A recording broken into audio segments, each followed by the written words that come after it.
সাল্লামের কাছে ওহী অবতরণকালে ওহী অবতীর্ণ হচ্ছিল, তখন রাসূল পাক সাল্লাল্লাহু আলাইহি সাল্লাম হযরত আলী রাদিয়াল্লাহু তাআলা আনহুর কোলে ঘুমাইতে রাখলেন।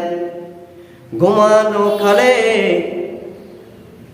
আসরের নামাজ হযরত আলী রাদিয়াল্লাহু তাআলা আনহু ছুটে গেল।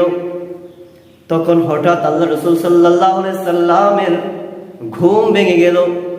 ঘুম ভাঙার পরে জিজ্ঞাসা করলো, আলী তুমি কি আসরের নামাজ পড়েছো? তখন হযরতে আলী বলতে লাগলেন, ইয়া রাসূলুল্লাহ, ইয়া হাবিবাল্লাহ, আপনি আমার কোলে ঘুমাচ্ছিলেন, আমি কিভাবে নামাজ পড়ব? তখন সূর্য ডুবে গিয়েছিল পশ্চিম দিকে। সেই সূর্য আল্লাহ রাসূল সাল্লাল্লাহু আলাইহি সাল্লামের দোয়ার মাধ্যমে ওই সূর্য আবার উদিত হয়ে আসমান এবং আসমানের নিচে জমিনের উপরে ওই সূর্য আবার পুনরায় উঠে গেল। সাথে সাথে